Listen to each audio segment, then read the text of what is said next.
अपना बसेरा।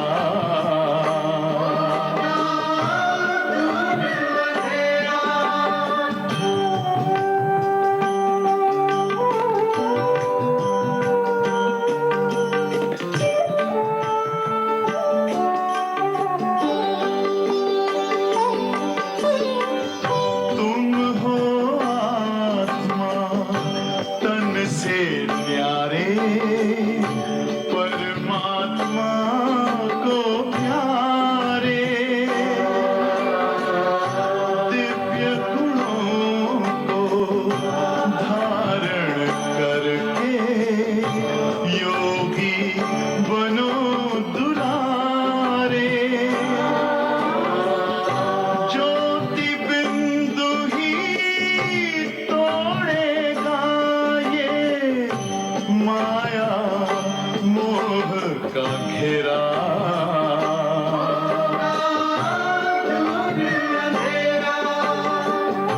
अंतर मन में ज्योति जगा लो, होगा दूर अंधेरा।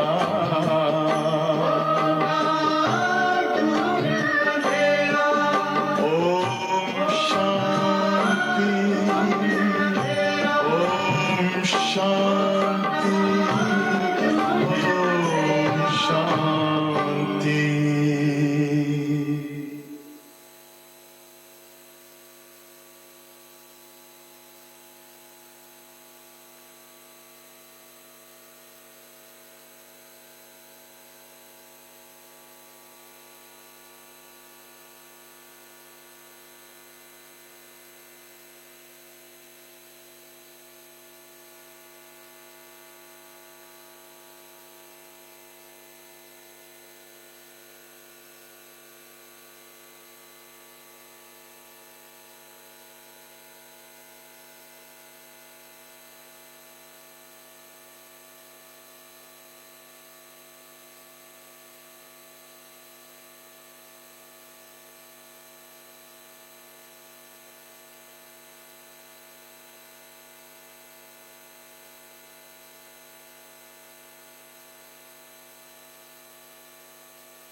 ओम शांति। आज रविवार है और हम सभी अव्यक्त बाप दादा के महावाक्य सुनेंगे। और जैसे हम जानते हैं 91 की मुरलियाँ चल रही है और ये जो आज की मुरली है ये सीज़न की अंतिम मुरली है 91 और सीज़न की अंतिम मुरली है। और जब लास्ट मुरली चलती थी सीज़न की तो बहुत भाई बहन आ जाते थे, बहुत। जो सीज़न में नहीं आ सके वो लास्ट की मुरली में आ जाते थे। तो आज जब मैं मुरली पढ़ रही थी वो दृश्य मुझे सामने दिखाई दिया, कैसे ओम शांति भवन भी फुल हो गया, फिर नीचे मेडिटेशन हॉल भी फुल हो गया, हिस्ट्री हॉल भी फुल हो गया। इतने सारे भाई बहने आ गए थे। और रखा कहाँ, दादी कहे यहाँ तो जगह ही नहीं है। तो माउंट आबू के अलग अलग स्थानों पर रखा, होटल भी किए बुक और कई मकान ग्लोबल हॉस्पिटल की तरफ से शायद थे या नहीं, परंतु बहुत मकान लिए। मुझे याद है वो रघुनाथ मंदिर की जो धर्मशाला है वो भी लिया, उसको भी लिया। तो बहुत भाई बहने आ गए थे। तो मुरली तो ज़बरदस्त चली है, वो तो हम सुनेंगे ही, लेकिन वो लास्ट का दृश्य मुझे अभी भी सामने याद आ रहा है। इतने सब भाई बहने थे और लास्ट में बाबा विदाई ले रहे थे। तो विदाई ले रहे थे तो दादियाँ सब सामने बैठी थी, यहाँ बैठती थी। तो दृष्टि बाबा दे रहे थे, माइक हट गया था। तो और जब पूरा हो गया और दृष्टि दे ही रहे थे कि अचानक बाबा ने दादी जी को बुलाया। दादी तो वहीं बैठी थी, तो दादी जी को बुलाया और दादी जी को कुछ कहा, कान में कहा। अब क्या कहा वो तो किसी ने नहीं सुना, क्योंकि माइक तो हटा दिया था, और माइक बिना तो केवल जो नज़दीक होते थे वही कुछ सुन पाते थे बिना माइक के। बाकी तो स्टेज पर भी हेडफोन्स लेने पड़ते थे दादियों को भी, ताकि वो सुन सके। तो दादी को कुछ कहा और बाबा ने विदाई ली।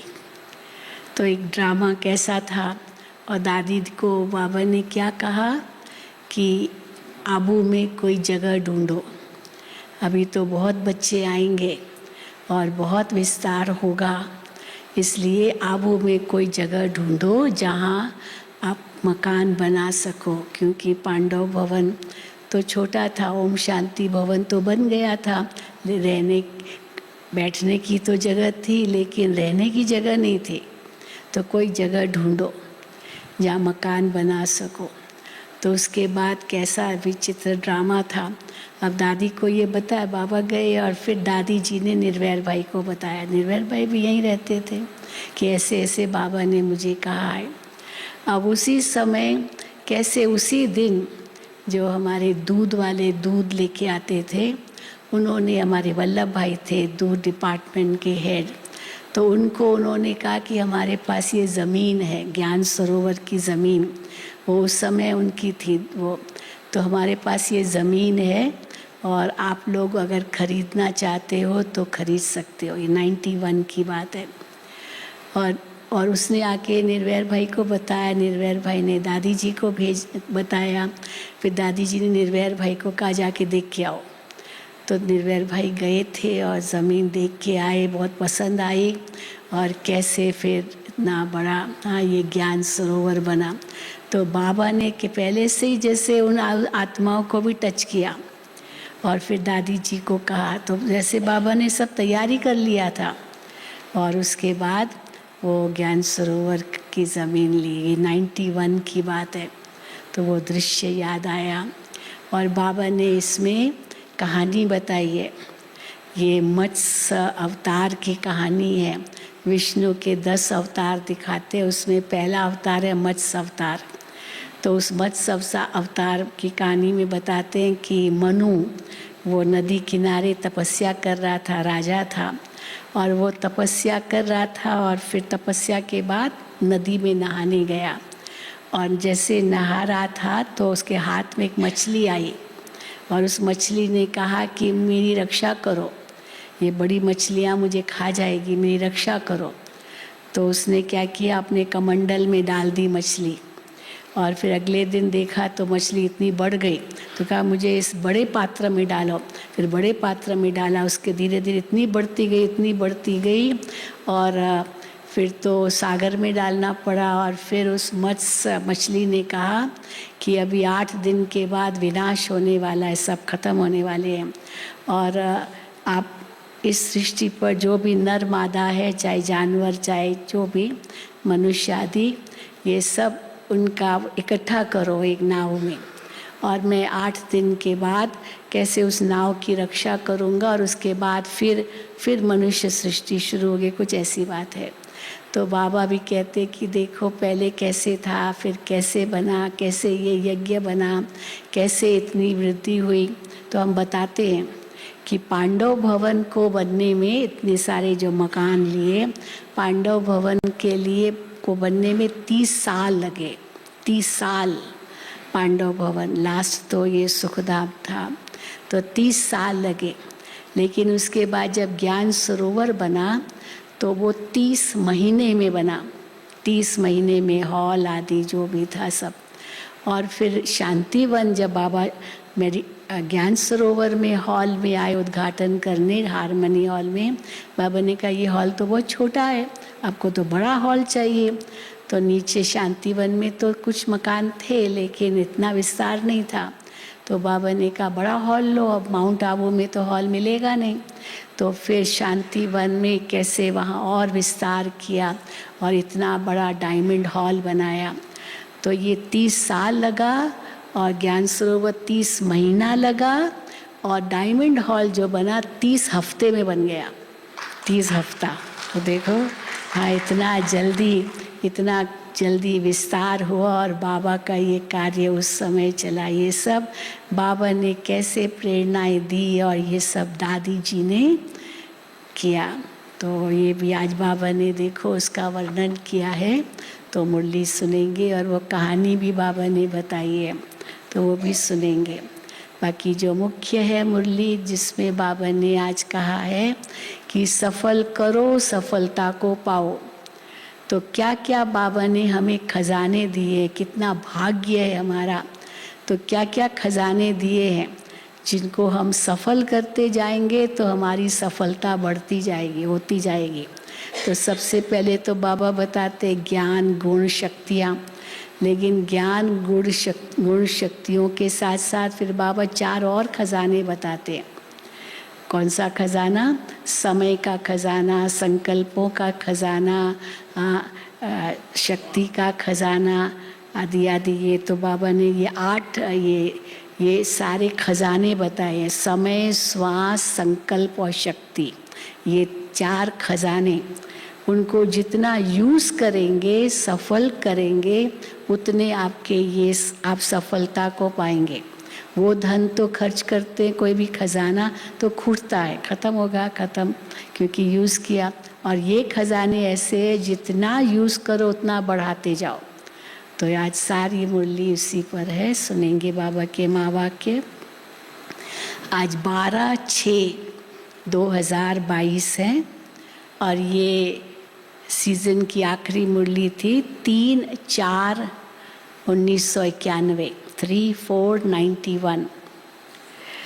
सर्व हदों से निकल बेहद के वैरागी बनो।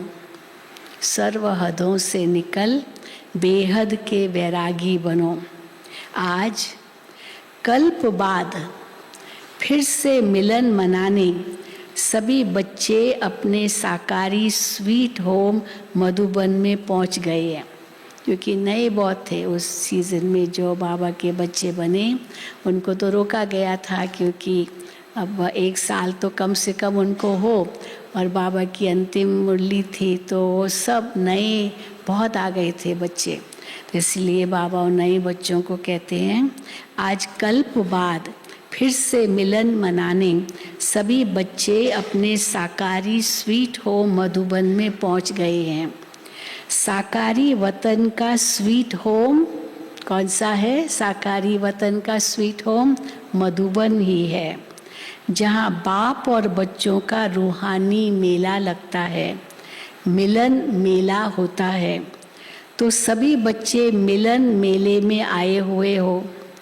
ये बाप और बच्चों का मिलन मेला सिर्फ इस संगम युग पर और मधुबन में ही होता है। यह बाप और बच्चों का मिलन मेला सिर्फ इस संगम युग पर और मधुबन में ही होता है। इसलिए सभी भाग कर मधुबन में पहुँचे हो।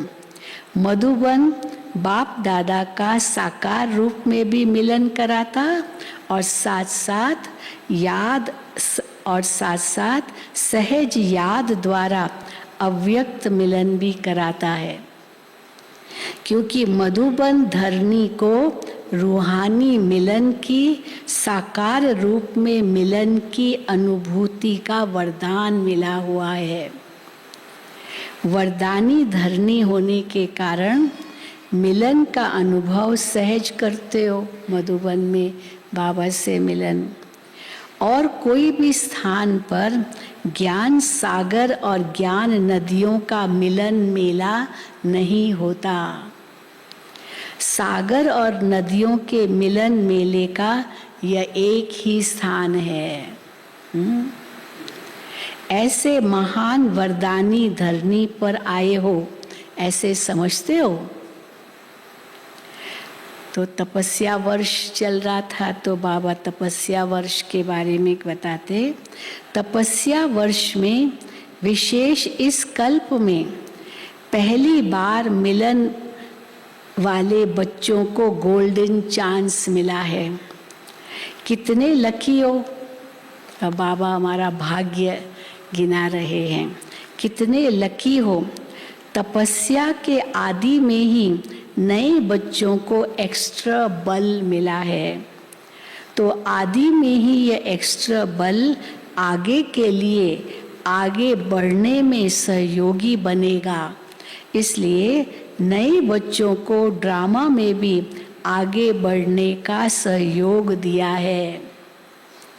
इसलिए ये उल्हेना नहीं दे सकेंगे, क्योंकि फिर बाबा नेक्स्ट सीजन में आएंगे तो नए बच्चे तो बहुत हो गए थे और 1 साल के पुराने थे, सीजन में नहीं आ सके, रोका गया था 1 साल कम से कम, 1 साल कम से कम, और वो पहुंच गए थे। तो बाबा उनको कहते हैं नए बच्चों को, इसलिए नए बच्चों को ड्रामा ने भी आगे बढ़ने का सहयोग दिया है। इसलिए ये उल्हेना नहीं दे सकेंगे कि हम तो पीछे आए हैं। नहीं, तपस्या वर्ष को भी वरदान मिला हुआ है। इसलिए बाबा नए बच्चों को हमेशा ये वरदान देते थे कि last so fast so first. आप भले लेट आए हो लेकिन last so fast so first जा सकते हो। अभी तक टू लेट नहीं हो। अभी तो कहेंगे ना टू लेट, लेकिन उस समय तो अब एक बाप दादा मिलन मनाते थे साकार में, तो बाबा कहते थे अभी टू लेट नहीं है, टू लेट का बोर्ड नहीं लगा है। तो बाबा कहते हैं तपस्या वर्ष में वरदानी भूमि पर आने का अधिकार मिला है, चांस मिला है। ये एक्स्ट्रा भाग्य कम नहीं है। यह वर्ष का, मधुबन धरनी का और अपने पुरुषार्थ का तीनों वरदान, अपना ये वर्ष का, हाँ वर्ष का भी वरदान, मधुबन धरनी का वरदान और अपने पुरुषार्थ का वरदान, तीनों वरदान विशेष आप नए बच्चों को मिले हुए हैं। तो कितने लकी हुए। इतने अविनाशी भाग्य का नशा साथ में रखना। अविनाशी भाग्य है हमारा, ये नशा साथ में रखना। सिर्फ यहाँ तक नशा न रहे, लेकिन अविनाशी बाप है, अविनाशी आप श्रेष्ठ आत्माएं हो, तो भाग्य भी अविनाशी है। अविनाशी भाग्य को अविनाशी रखना, ये सिर्फ सहज अटेंशन देने की बात है। अविनाशी कैसे रखेंगे, यहाँ टेंशन में नहीं आना मुझे अविनाशी रखना, अविनाशी रखना, लेकिन सहज अटेंशन की बात देने की बात है। टेंशन वाला अटेंशन नहीं, सहज अटेंशन हो। और मुश्किल है भी क्या, बाबा तो सब सहज कर लेते हैं, और मुश्किल है भी क्या। मेरा बाबा जान लिया, अब बाबा कितना सहज कर रहे हैं। मेरा बाबा जान लिया, मान लिया, तो जो जान लिया, मान लिया, अनुभव कर लिया, अधिकार प्राप्त हो गया, फिर मुश्किल क्या है। क्या मुश्किल क्यों नहीं है, क्योंकि हाँ बाबा कहते हैं मेरा बाबा जान लिया, मान लिया, तो ये जान लिया, मान लिया, अनुभव कर लिया, अधिकार प्राप्त हो गया, फिर मुश्किल क्या है। सिर्फ एक ही मेरा बाबा ये अनुभव होता रहे, ये हर वक्त बस मेरा बाबा अनुभव होता रहे, यही फुल नॉलेज है। बाबा चाबी है, सब खजानों की चाबी, और मेरा बाबा कहा चाबी हाथ में आ गई तो सारे खजाने आपके। यही फुल नॉलेज है। एक बाबा शब्द में सारा आदि मध्य अंत का ज्ञान समाया हुआ है, क्योंकि बीज है ना।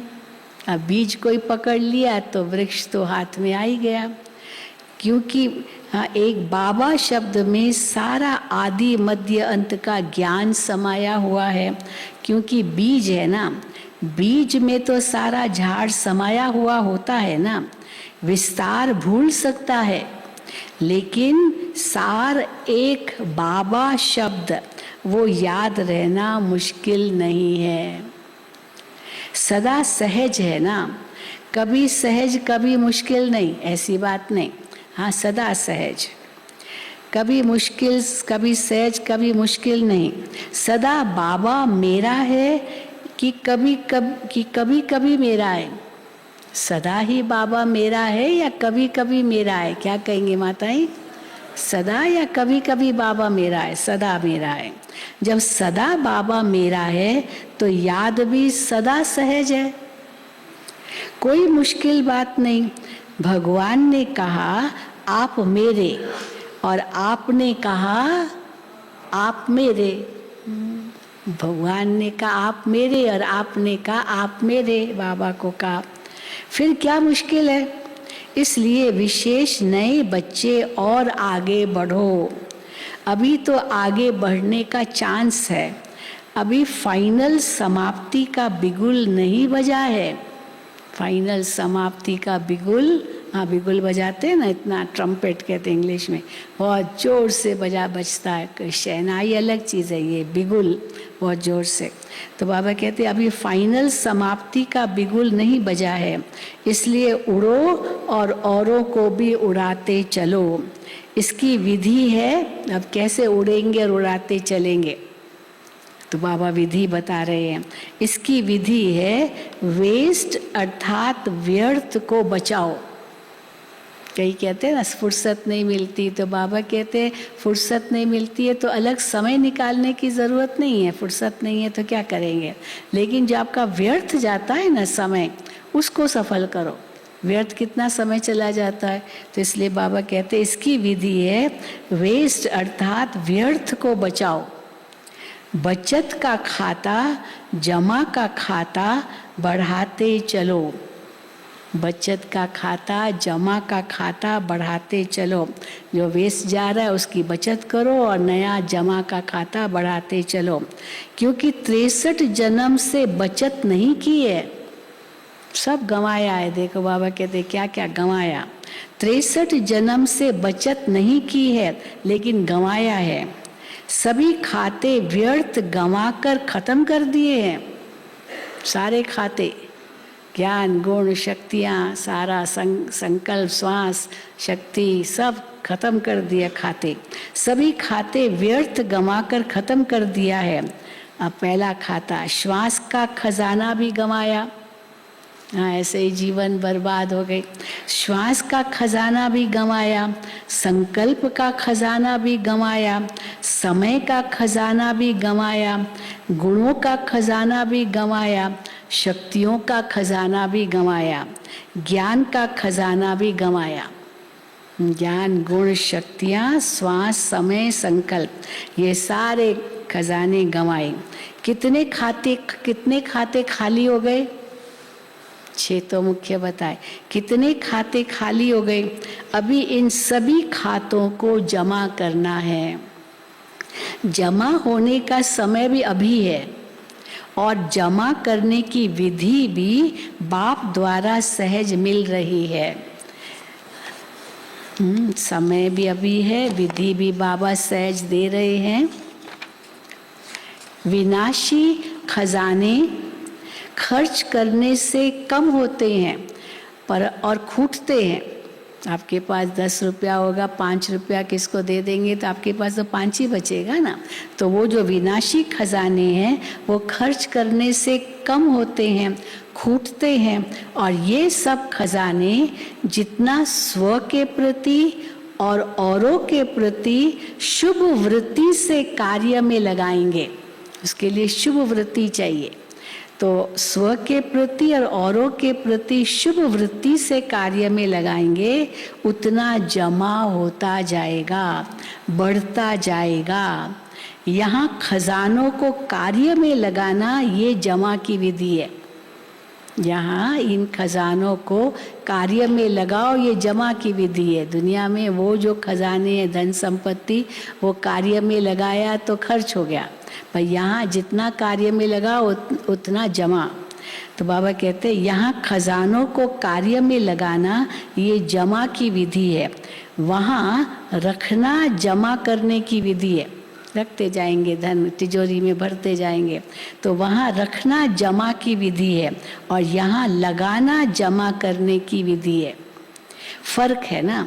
समय को स्वयं प्रति और या औरों के प्रति शुभ कार्य में लगाओ तो जमा होता जाएगा। कैसे होगा जमा? शुभ कार्य में लगाओ, शुभ वृत्ति रखो, शुभ और शुद्ध, तो बाबा कहते जमा होता जाएगा। ज्ञान को कार्य में लगाओ, ऐसे गुणों को कार्य में लगाओ।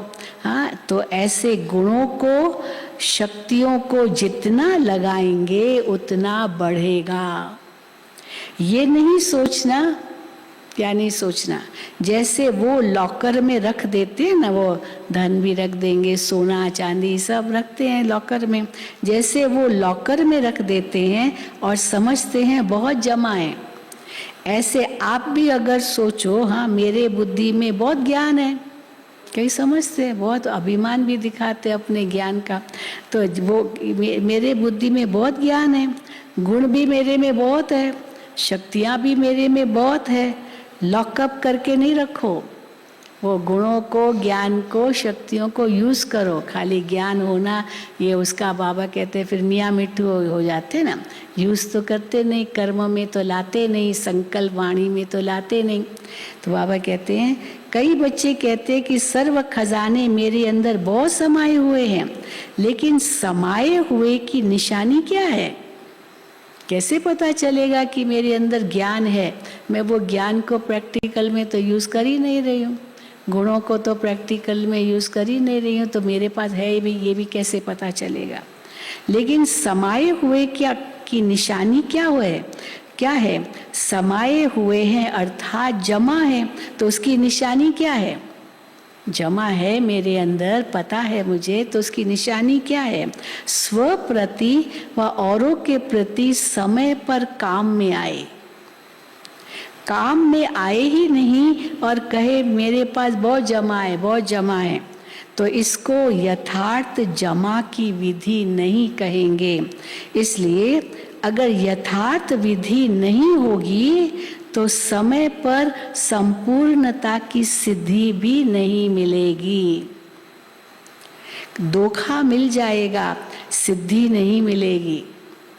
क्योंकि समझ लिया ना मेरे पास बहुत यूज़ तो किया नहीं, प्रैक्टिकल जीवन में तो कुछ भी दिखाई नहीं देता है, हाँ मेरे पास बहुत है, खाली नशा दिखाया, तो फिर बाबा कहते धोखा मिल जाएगा, सिद्धि नहीं मिलेगी। गुणों को, शक्तियों को कार्य में लगाओ तो बढ़ते जाएंगे। सहन शक्ति भी बढ़ानी है, किसने 2 गाली दी, मैंने 4 दे दी, ये सहन शक्ति तो नहीं है ना। तो सहन शक्ति माना चलो दी ठीक है, वो जाने, मैं तो रिएक्ट ना करो। तो इसलिए बाबा कहते हैं वो शक्तियों को, गुणों को कार्य में लगाओ तो बढ़ते जाएंगे। तो बचत की विधि, जमा करने की विधि को अपनाओ, फिर व्यर्थ का खाता स्वतः ही परिवर्तन हो, सफल हो जाएगा। जैसे भक्ति मार्ग में यह नियम है, क्या नियम है? कि जितना भी आपके पास स्थूल धन है तो उसके लिए कहते हैं दान करो, सफल करो, तो बढ़ता जाएगा। अगर ऐसे ही पड़ा रहेगा, शरीर छूट गया तो सब खत्म, यहीं रह जाएगा। जितना आपने जीवन काल में दान किया, वो जो दान किया हुआ है वो आपको अगले जन्म में मिलेगा, मदद मिलेगी। पर दान ही नहीं किया, पड़ा रहा तो खत्म। तो बाबा कहते हैं जैसे भक्ति मार्ग में ये नियम है कि जितना भी आपके पास स्थूल धन है तो उसके लिए कहते हैं दान करो, सफल करो, तो बढ़ता जाएगा। सफल करने के लिए कितना उमंग उत्साह बढ़ाते हैं, भक्ति में भी बढ़ाते हैं उमंग उत्साह, इसको सफल करो। हाँ? तो आप भी तपस्या वर्ष में सिर्फ ये नहीं चेक करो कि व्यर्थ कितना गंवाया, व्यर्थ गंवाया ये अलग बात है, लेकिन ये चेक करो कि सफल कितना किया। तो जो सारे खजाने सुनाए, गुण भी है, बाप की देन। अब ये और हाँ, इसमें और गहराई, जो हमारे पास है वो सब किसने दिया है? बाबा ने दिया है ना, तो उसका अभिमान थोड़ी रखना है। तो जो सारे खजाने सुनाए, गुण भी है बाप की देन। मेरा ये गुण है, मेरी शक्ति है, ये स्वप्न में भी गलती नहीं करना, स्वप्न में भी गलती नहीं करना। कॉन्शियस माइंड में गलती नहीं करेंगे ठीक है, लेकिन स्वप्न में तो कॉन्शियस नहीं ना, पता नहीं चलता है, तो स्वप्न में भी गलती नहीं करना। ये बाप की देन है तो प्रभु देन है, परमात्म देन है, उसको मेरा मानना ये महापाप है। किसी और की चीज़ है, मान लो उसने रखी है और आपने उठा ली, और वो ढूंढता रहेगा कहाँ रखी है। फिर जब उनसे पूछो कहाँ रखी, मैंने उठा ली। अरे क्यों उठाई? पूछ के तो उठाओ, पूछ के नहीं उठाना, उठा ली क्योंकि रखी थी। अब उसको क्या कहेंगे? ये भी महापाप है। तो बाबा कहते हैं ये बाप की देन है, तो बाप की देन है तो प्रभु देन, परमात्म देन को मेरा मानना ये महापाप है। बाबा की दी हुई है तो ये महापाप है। कई बार कई बच्चे साधारण भाषा में सोचते भी हैं और बोलते भी हैं कि मेरे इस गुण को यूज़ नहीं किया जाता। अब ये फिर और अभिमान, मेरे पास इतना ज्ञान है, मैं इतना अच्छा भाषण करती हूँ, मैं इतना अच्छा करती हूँ, मेरे को यूज़ नहीं किया जाता है। तो बच्चे साधारण भाषा में सोचते भी हैं और बोलते भी हैं कि मेरे इस गुण को यूज़ नहीं किया जाता है, मेरे में ये शक्ति है, मेरी बुद्धि बहुत अच्छी है, इसको यूज़ नहीं किया जाता है। ये मेरी कहाँ से आई? मेरी बुद्धि, हाँ, ये मेरा ज्ञान, ये मेरा गुण, ये कहाँ से आया? मेरा शब्द मेरा कहाँ से आई? मेरा कहा और मैली हुई, मेरा कहा और मैली हुई। भक्ति में भी ये शिक्षा 63 जन्मों से देते रहे हैं कि मेरा नहीं मानो, तेरा मानो। आरती में यही गाते ना, ये तन मन धन सब है तेरा, तेरा तुझको अर्पण, क्या लागे मेरा। अब क्या लागे मेरा, तो आरती तक तो सब भगवान का, आरती पूरी हुई, ये भी मेरा, ये भी मेरा, ये भी मेरा, है ना। तो बाबा कहते हैं भक्ति में भी ये शिक्षा 63 जन्मों से देते रहे हैं कि मेरा नहीं मानो, तेरा मानो, लेकिन फिर भी माना नहीं, मेरा ही समझा। तो ज्ञान मार्ग में भी कितना तेरा और ज्ञान मार्ग में भी कहना तेरा और मानना मेरा। ये ठगी यहाँ नहीं चलती। कहना बाबा ये सब तेरा और मानना ये मेरा, ना, तो ये ठगी नहीं चलती।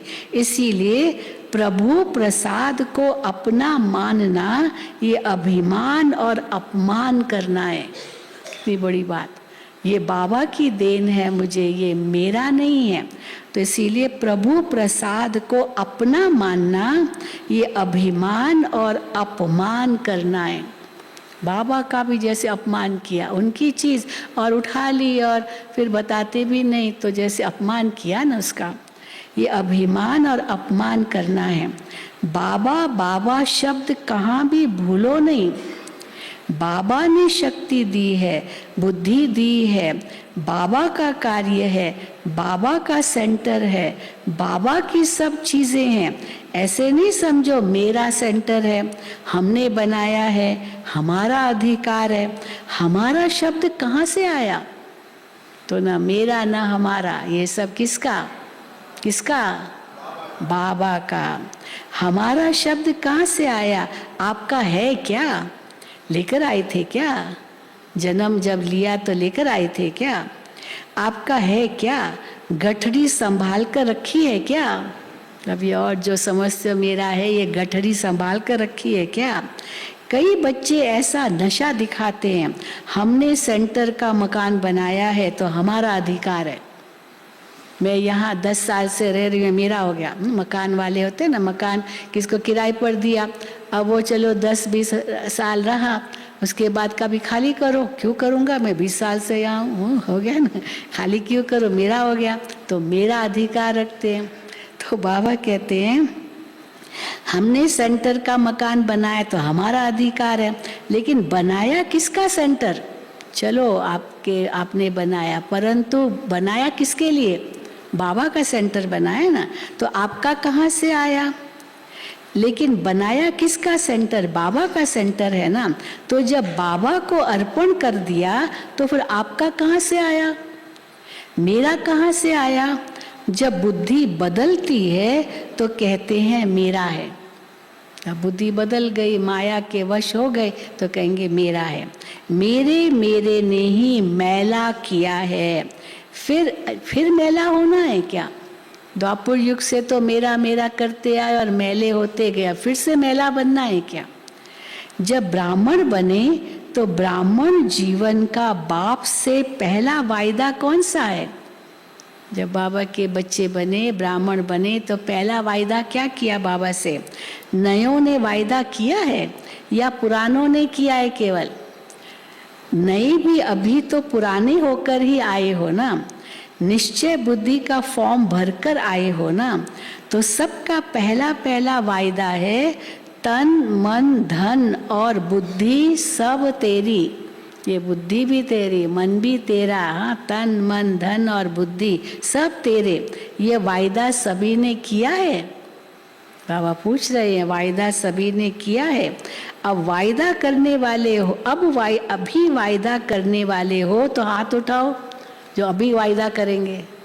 जिन्होंने कर लिया वो तो ठीक, जो अभी वायदा करेंगे, हाँ चलो सब उठाओ जिन्होंने वायदा किया है या अभी करेंगे। हाँ, बिल्कुल।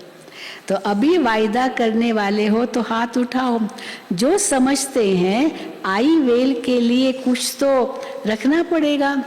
आई वेल माना आवश्यकता जब पड़ेगी हमको, हम किसे मांगेंगे, इसीलिए रखना पड़ेगा। तो आई वेल के लिए कुछ तो रखना पड़ेगा।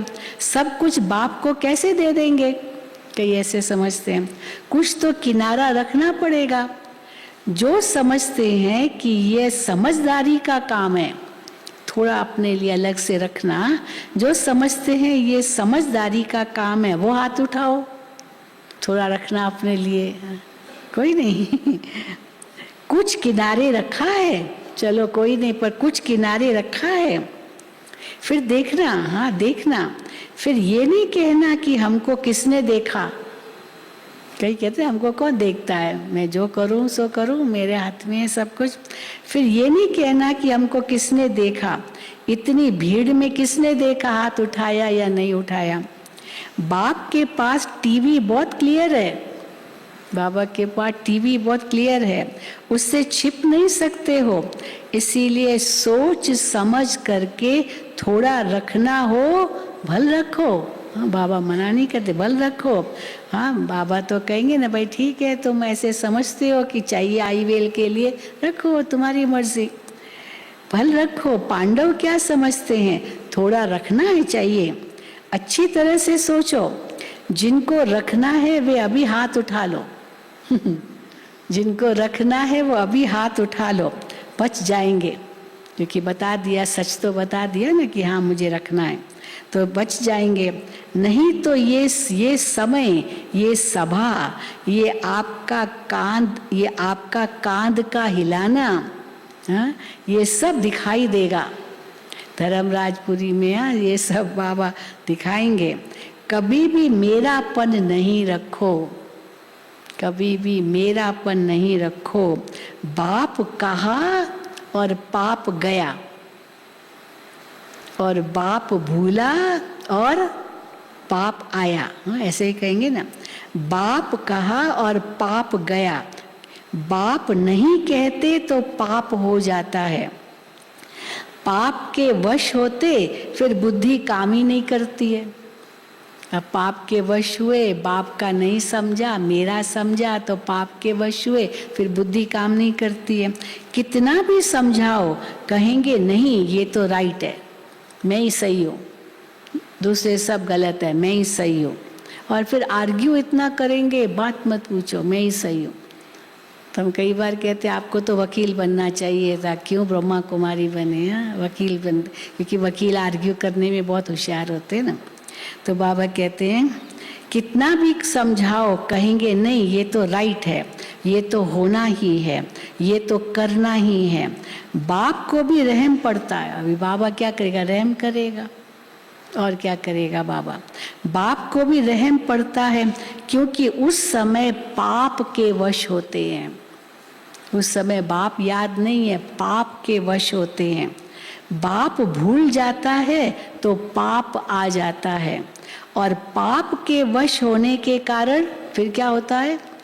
पाप के वश होने के कारण जो बोलते हैं, जो करते हैं, वो स्वयं भी नहीं समझते कि हम क्या कर रहे हैं, हम क्या कर रहे हैं, क्योंकि परवश होते। और फिर उनको कहो भाई ये ठीक नहीं है, ये पाप है आदि, कहेंगे देखा जाएगा, कौन सा पाप किया मैंने, देखा जाएगा, फिर देखा जाएगा। ऐसे भी है लोग कहने वाले। तो बाबा कहते हैं वो स्वयं भी नहीं समझते हम क्या कर रहे हैं, क्योंकि परवश होते हैं। तो सदा ज्ञान के होश में रहो, ज्ञान के होश में रहो, पाप के जोश में नहीं आओ। पाप का जोश होता है और ज्ञान का होश होता है। देखो बीच बीच में ये माया की लहर आती है, आप नए इन बातों से बच करके रहना, क्योंकि नए बहुत आए थे ना बाबा के पास, तो बच के रहना है क्योंकि ऐसे इतने छोटे छोटे पाप होते हैं, सूक्ष्म सूक्ष्म पाप पता भी नहीं चलता है। तो बाबा कहते हैं आप नए इन बातों से बच के रहना, मेरा में नहीं जाना। थोड़े पुराने हो जाते हैं ना तो फिर ये मेरे की माया बहुत आती है। सावधान हो जाओ। हाँ, थोड़े पुराने हो जाते हैं तो क्या होता है, मेरे की माया आती है। इसलिए कई जैसे पुराने होते हैं वो क्या कहते हैं, शुरू में तो बाबा की हमको इतनी मदद थी, अभी पता नहीं क्या हो गया। अब पता क्यों क्या हो गया, माना वो मेरा कहना शुरू कर दिया, तो कहाँ बाबा की मदद मिलेगी। तो बाबा की भी मदद नहीं मिलेगी, हाँ, परिवार की भी मदद नहीं मिलेगी, क्योंकि मेरा अभिमानी के पास कौन जाएगा, ऐसे ही होता है ना। तो बाबा कहते हैं तो फिर ये मेरे की माया बहुत आती है, मेरा विचार मेरी बुद्धि ही नहीं है। हाँ, मेरा विचार मेरी बुद्धि ही नहीं है, तो मेरा विचार कहाँ से आया? ये मेरा विचार है, मेरी बुद्धि नहीं है, वही बाबा को दे दी, बाबा की बुद्धि है, तो ये मेरा कहाँ से आया? तो मेरा विचार कहाँ से आया? तो समझा जमा करने की विधि क्या है? कार्य में लगाना। सफल करो, अपने ईश्वरीय संस्कारों को भी सफल करो। अभी पुराने संस्कारों को यूज करते हैं, ईश्वरीय संस्कार जो बाबा हमें देते हैं उसको तो तिजोरी में रख दिया, बहुत है मेरे पास खजाना ये समझकर। तो बाबा कहते हैं कार्य में लगाना, सफल करो, अपने ईश्वरीय संस्कारों को भी सफल करो, तो व्यर्थ संस्कार स्वतः ही चले जाएंगे। ईश्वरीय संस्कारों को कार्य में नहीं लगाते हो तो वो लॉकर में रहते और पुराना काम करते रहते, पुराने संस्कारों को यूज करते, और जो बाबा ने इतने श्रेष्ठ ज्ञान से जो संस्कार बनाए उसको लॉकर में रख दिया। तो बाबा कहते पुराने को यूज करते रहते हो, पुराने को काम में लाते हो। कईयों की ये आदत होती है बैंक में या अलमारियों में रखने की। बहुत अच्छे कपड़े होंगे, पैसे होंगे, चीजें होंगी, लेकिन यूज फिर भी पुराना ही करेंगे। अरे भाई तुमको नया है, नया यूज करो ना। नहीं यहाँ नया रखा रहे, वो रखा रहे, और एक दिन ओम शांति हो गई, खत्म, सब वहीं का वहीं। हाँ, ऐसे ही होता है ना। तो बाबा कहते हैं पुरानी बहुत अच्छे कपड़े होंगे, पैसे होंगे, चीज़ें होंगी, लेकिन यूज़ फिर भी पुराने करेंगे। पुरानी वस्तु से उन्हों को प्यार होता है और अलमारी की चीज़ें अलमारी में ही रह जाएगी और वो पुराने से ही चला जाएगा। हाँ, तो ऐसे नहीं करना, पुराने संस्कार यूज़ करते रहो और ईश्वरीय संस्कार बुद्धि के लॉकर में रखो। ऐसे नहीं करना, नहीं, कार्य में लगाओ, सफल करो। तो ये चार्ट रखो कि सफल कितना किया। कौन सा चार्ट रखो? सफल कितना किया। बाबा कई बार कहते ना, चार्ट में लिखते मैंने दुख नहीं दिया, किसी को दुख नहीं दिया। बाबा कहते वो बड़ी बात है क्या, दुख नहीं दिया, सुख कितना दिया। हाँ, बाबा कहते हैं तो ये चार्ट रखो कि सफल कितना किया। सफल करना माना बचाना या बढ़ाना, सफल करना माना बचाना या बढ़ाना। मनसा से सफल करो, वाणी से सफल करो, संबंध संपर्क से, कर्म से, अपने श्रेष्ठ संग से, अपने अति शक्तिशाली वृत्ति से सफल करो। ये कैसे सफल करते हैं? ऐसे नहीं कि मेरी वृत्ति तो अच्छी रहती है लेकिन सफल मेरी वृत्ति अच्छी रहती है लेकिन सफल कितना किया? मेरे संस्कार तो है ही शांत लेकिन सफल कितना किया? कार्य में लगाया? तो यह विधि अपनाने से संपूर्णता की सिद्धि सहज अनुभव करते रहेंगे। सफल करना ही सफलता की चाबी है। सफल करना ही सफलता की चाबी है। समझा क्या करना है? सिर्फ अपने में ही खुश नहीं होते रहो, मैं तो बहुत अच्छी हूँ, मैं तो बहुत गुणवान हूँ, मैं बहुत अच्छा भाषण कर सकती हूँ, मैं बहुत अच्छा ज्ञानी हूँ, योग भी मेरा बहुत अच्छा है। लेकिन अच्छा है तो यूज करो ना। अच्छा है कहने से खुश मत हो जाओ, लॉकर में मत रखो, लेकिन अच्छा है तो यूज करो ना, उसको सफल करो। सहज विधि है, कार्य में लगाओ और बढ़ाओ। बिना मेहनत के बढ़ता जाएगा। कार्य में लगाओ, दृष्टि, वृत्ति, स्मृति, स्थिति, कृति द्वारा तो ये बढ़ता जाएगा। बिना मेहनत के बढ़ता जाएगा। और 21 जन्म फिर आराम से खाना। अभी थोड़ी मेहनत है, फिर 21 जन्म आराम से खाना। वहाँ मेहनत नहीं करनी पड़ेगी, वहाँ मेहनत नहीं करनी पड़ेगी। 2 युग। फिर बाबा ने देखा इतनी बड़ी महफिल है। दादी ने बाबा को बताया, बाबा मेडिटेशन हॉल में भी बैठे हैं, हिस्ट्री हॉल में भी बैठे हैं, इतने भाई बहनें आ गए हैं। तो बाबा ने कहा विशाल महफिल है। तो ओम शांति भवन का हॉल एकदम फुल भर गया, इसलिए कईयों को नीचे मेडिटेशन हॉल, छोटे हॉल में बैठना पड़ा। हॉल छोटा पड़ गया। शास्त्रों में ये आपका जो यादगार है उसमें गायन है। पहले ग्लास में पानी डाला, हाँ, वो मछली को अपने कमंडल में डाला मनु ने। तो पहले ग्लास में पानी डाला, फिर उससे घड़े में डाला, फिर घड़े से तालाब में डाला, तालाब से नदी में डाला। क्योंकि वो मछली बड़ी होती गई और उसने बार बार मनु को कहा कि ये मेरे लिए छोटा पड़ रहा है, मुझे मेरा सांस घुट रहा है, हाँ मुझे निकालो, मुझे बड़े स्थान में डालो। तो बड़े स्थान में डालता गया, आखिर समुद्र में डाल दिया, तो तालाब में, नदी में डाला, आखिर कहाँ गया? सागर में। तो ये महफिल पहले हिस्ट्री हॉल में लगी। अब एक बाप दादा जब आते थे तो साकार बाबा के समय तो केवल हिस्ट्री हॉल ही था, मेडिटेशन हॉल भी नहीं था। मेडिटेशन हॉल 74 में बना है बाबा के अव्यक्त होने के बाद। तो केवल हिस्ट्री हॉल था, वो भी बाबा गद्दी पर नहीं बैठते थे, माना वो संदली पर नहीं बैठते थे बाबा। उस समय कुर्सी वुर्सी तो कुछ थी नहीं हिस्ट्री हॉल में। तो मुझे याद है हम बाबा से कैसे मिलते थे। हिस्ट्री हॉल में जो जहाँ बहनों की तरफ खिड़की है ना, वहाँ बाबा के लिए गद्दी बिछाते थे और वहाँ बाबा गद्दी पर जाते थे और सब दादियाँ नीचे ही बैठती थी। कोई सोफ़ा वोफ़ा नहीं था, केवल दीदी जी के लिए सोफ़ा था क्योंकि उनको घुटने की प्रॉब्लम थी। बाकी तो सब दादियाँ भी नीचे ही बैठती थी। ये 69 में तो वैसे ही था, तो ये 70 तो 91 की मुरली है। तो उस समय तो पहले तो सिर्फ हिस्ट्री हॉल था, फिर बाबा के व्यक्त होने के बहुत बाद 74 में मेडिटेशन हॉल बना और फिर वो भी इतना भर गया था एक बार। तो आखिर दादी ने क्या किया, वो जो आंगन है, आंगन में टेंट लगाया और वहाँ बाबा आए, क्योंकि ओम शांति भवन भी नहीं था।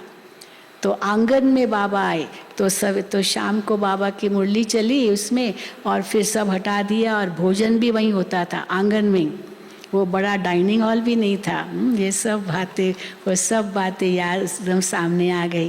तो कैसे, और फिर बाबा ने फिर ये ओम शांति भवन बनाया, फिर देखो आगे बढ़ता गया।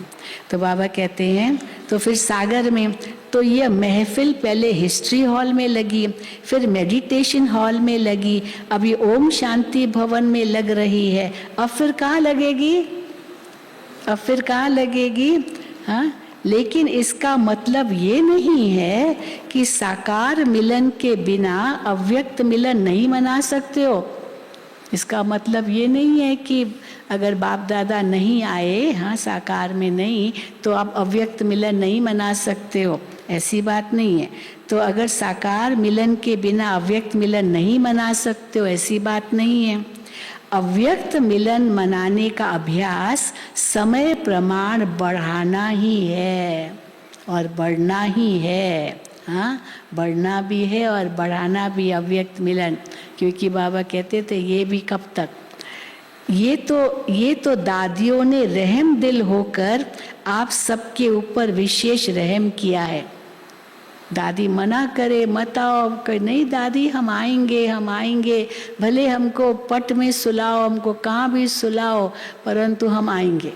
इतनी दादी से जिद किया कि दादी बताती थी क्लास में कि इतने आ रहे हैं, हम इतना मना करते तो भी आ रहे हैं। तो बाबा कहते ये तो दादियों ने रहम दिल होकर आप सबके ऊपर विशेष रहम किया, नयों के ऊपर। लेकिन अव्यक्त अनुभव को बढ़ाना यही समय पर कार्य में आएगा। अव्यक्त मिलन, जब बाबा अव्यक्त हुए, पहले तो साकार में बाबा थे, तो साकार में हम बाबा से मिलने जाते थे, पर डर लगता था। अभी पता नहीं, लच्छू दादी होती थी बाबा के आगे, तो वो कहते अभी नहीं मिलना है बाबा से, अभी बाबा विश्राम में, अभी नहीं मिलना है, तो डर जाते थे, अभी नहीं जाना। फिर बाबा जब अव्यक्त हुए तो खुल गया बाबा का कमरा, जब भी जाओ बाबा से मिलन मनाओ, जब भी जाओ। फिर तो देखो, फिर बाबा कहते चलो अव्यक्त मिलन ये पूरा हुआ, अभी तो जहाँ भी जाओ बाबा से अव्यक्त मिलन। हाँ, मधुबन में कहीं भी जाओ बाबा से मिलन तो है ही है, बाबा से मिलते ही रहते हैं।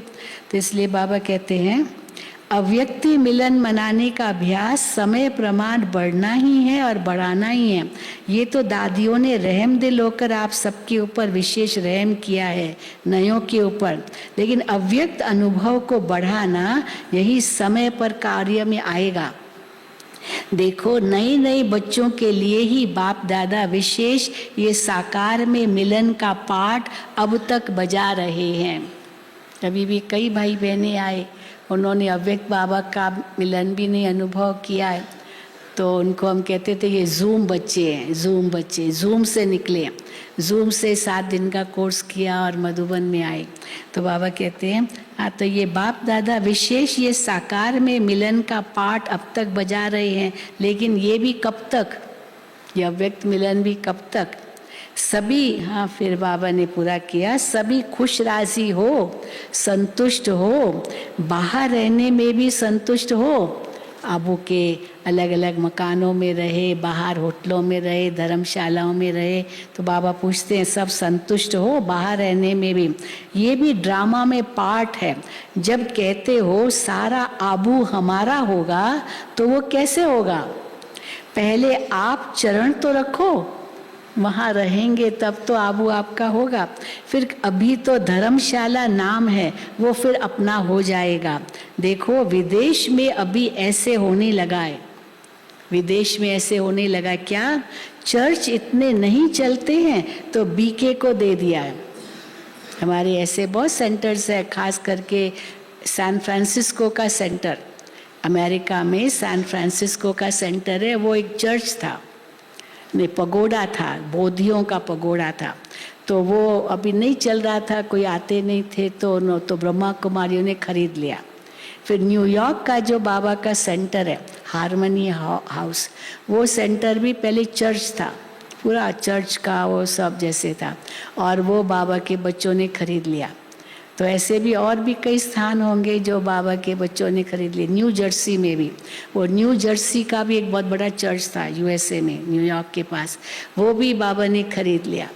तो हम जब वहाँ गए थे तो कहा ये पहले चर्च था, तो पता चलता है ये चर्च हो, क्योंकि उसी सब तरह से बनावट भी थी। लेकिन वो बहुत अच्छा बाबा का कमरा, हिस्ट्री और मेडिटेशन रूम और क्लासरूम बहुत सुंदर बन गए। तो वो खरीद लिया ब्रह्मा कुमारियों ने। तो बाबा कहते हैं जैसे देखो विदेश में भी अभी ऐसे होने लगा है, चर्च इतने चलते नहीं है तो बीके को ही दे दिया है। जो ऐसे बड़े बड़े स्थान है चल नहीं पाते हैं तो ऑफर करते रहते हैं कि आप खरीद लो। और कितनी हमने देखा अमेरिका में चर्चेस खाली पड़ी है, खाली, कोई जाता नहीं है।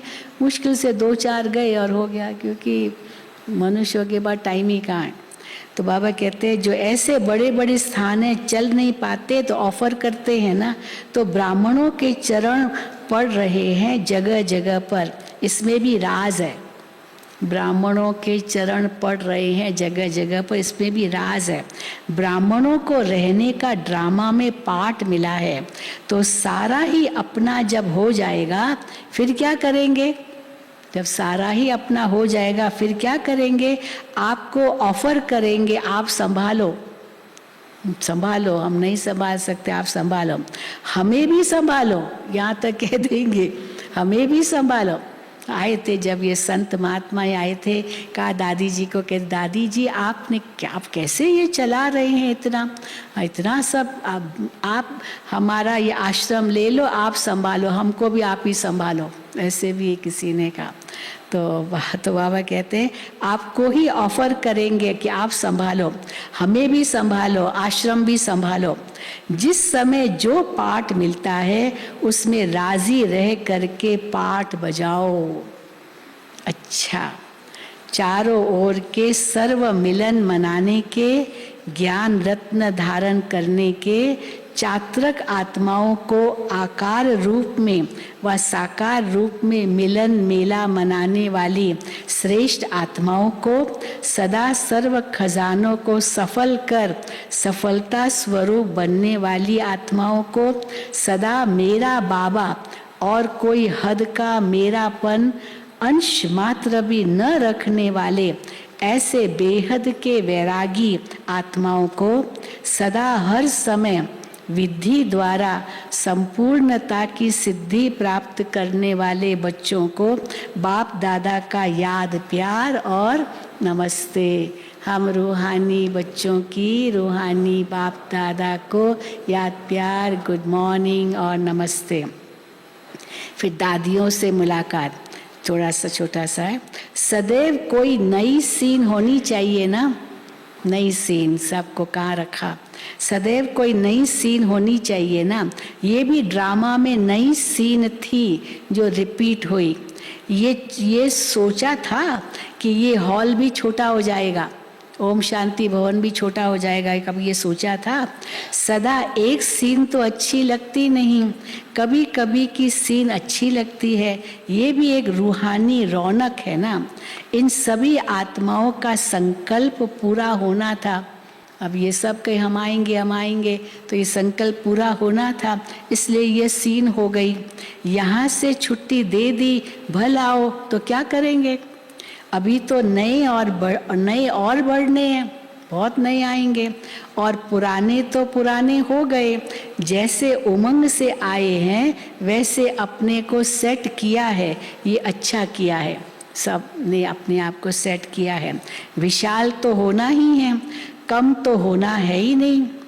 जब विश्व कल्याणकारी का टाइटल है तो विश्व के आगे ये तो कुछ भी नहीं है। जितने आए ये तो कुछ भी नहीं है, विश्व तो बहुत बड़ा है, यहाँ कितने करोड़ों मनुष्य, तो विश्व के आगे तो ये कुछ भी नहीं है। वृद्धि भी होनी है और विधि भी नए से नई होनी है। कुछ न कुछ तो विधि होती रहती है।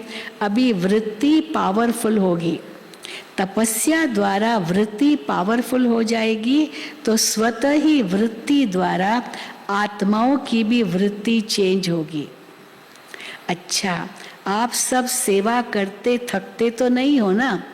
बाबा ने दादियों से पूछा, इतनी सेवा आप करते हो तो थकते तो नहीं हो ना? मौज में आ रहे हो, मौज ही मौज है।